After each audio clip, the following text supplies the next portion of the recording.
Tere taas üle pika aja. Nagu näha, on meil garaaž hetkel tühi.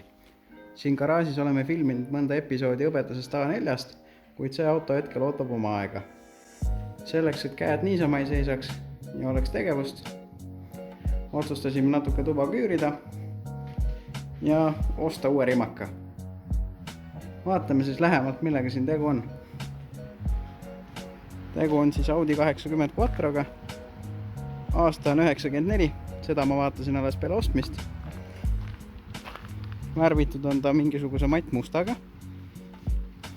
Välimus on siuke nagu ta on.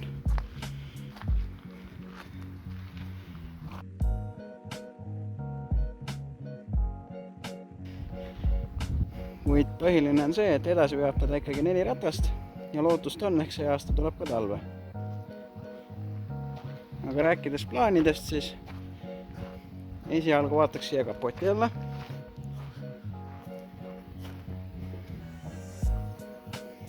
Siin vaatab meile vastu V6, mille kubatuuri on 2,6 liitrit.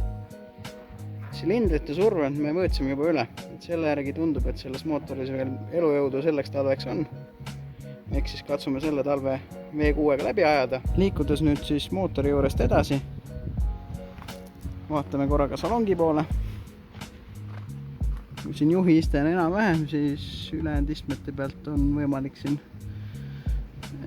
lihtsam on ilmselt nad ära visata. Peale eelnevat klippi proovisin ma autoga garaaži sõita, aga kuna tegu on ikkagi rimakaga, siis käima ta ei läinud. Aku sai lihtsalt otsa, panin ta siis praegu hetkeks laadima, paku pingi ülesse ja siis ehk saab garaaži tagasi sõita. Aga rääkides veel natuke lähemalt sellest, siis esimene asi, mille kallal ma töötama hakkan, on pidurid, sest need on täiesti ümmargune 0. Ainuke asi, mis töötab, on käsipidur ja see ei ainult ühelt poolt. Kuna mingeid nähtavaid vigastusi ei olnud, siis esimesena otsustasin alustada peasilindrist. See maas, see must on see vana. See teine on ka kasutatud, see oli kunagi selle valge B4 oma, aga kuna ma tean, et see töötab, siis on kindel panna see asemele sinna hetkel. Kunagi tulevikus paneb sinna suurema, aga hetkel oleks lihtsalt vaja need pidurid tööle saada. Ülejäänud rattad asjad vaatasin üle, torud asjad tunduvad korras olevat, seega ma loodan, et peasilindrist peaks piisama. Ja, vahetus on üsna lihtne, 2 palliga käis lahti. Siin on üks kummitihend ka. Peab jälgima, et see siit ära ei kao, nüüd tekib vaakumileke ja siis annab tükk aega taga otsida, milles on viga.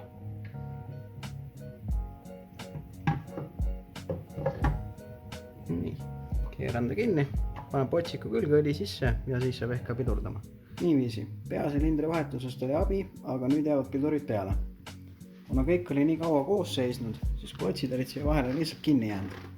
Võtsin siis kõik lahti, puhastasin ära. Kettad on siuksed enam-vähem, aga klotsid, katted on lihtsalt lahti, ühesõnaga nendega ei ole midagi teha. Aga jah, kõik 4 ratast käisin üle.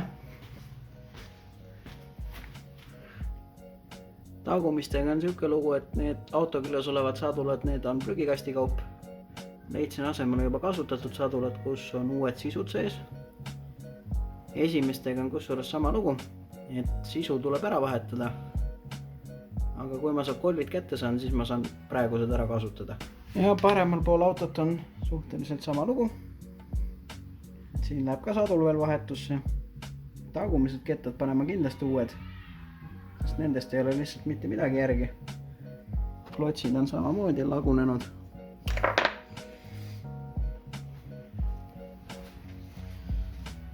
Siin poole ees on vaatepilt selline. Võtsime siis esimese piduri käsile. Näete, milline kolv on. Pole ime, et see ei liikunud ei edasi ega tagasi. Vissin siis juba uue kolvi siia sisse. Tegin kõik pinnad puhtaks ja uus läks ilusti näppudega lükates tagasi.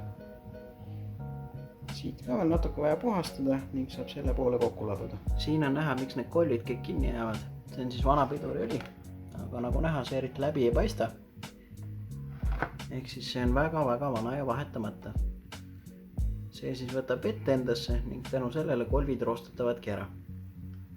iga 2 aasta tagant tuleks siis ära vahetada, et vältida sellist olukorda, kus on vaja kõik 4 pidurit põhimõtteliselt nullist uuesti üles ehitada. Tegin siis teiselt poolt ka sadulale remondi ära. Uus kolb, uued tihendid sees, uus õhutusnippel ka. Ja taga ma ei hakanud hetkel pidureid remontima, vaid võtan tagasilla maha. Kuna siin on üsna palju pukse läbi, siis tundus kõige mõistlikum nii teha. Et üks pool on mul siis juba lahti, ootab siin puhastamist ja viimaste pukside välja pressimist. Ja teise poolega hetkel just alustasin. Siin mõned asjad mul juba lahti keeratud. Siin on ka väga hästi näha, et miks ma selle tahan ära vahetada. See varras kindlasti ei peaks nii tegema. Ja rääkimata sellest, et see ots on ka suht läbi. Aga jah, siit edasi keeran ma siis selle poole ka lahti. Saab kõik vanad puksid välja ja kokku tagasi läheb see siis juba polupuksidega. Sest kummist originaal ei ole nagu väga mõtet panna. Ja saimegi kogu tagasilla alt kätte. Siin all on siis nüüd tühjus, kõik on puhtaks tehtud. Lihver on siin käru peal, ootab oma puhastamist. Hetkel on üsna mahlane. Ülejäänud detailid oleme juba ära puhastanud. Sillatalast võtsime puksid ka välja. Siin on tagumiste mordikandurid. Ja esisillatala võtsime ka alt ära. Hetkel just eemaldan siit pukse.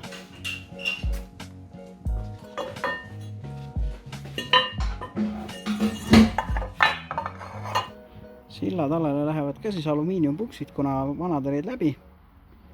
Kuid sellega siis siinkohal lõpetaks ja järgmist episoodi alustaks siis juba uute pukside paigaldusega.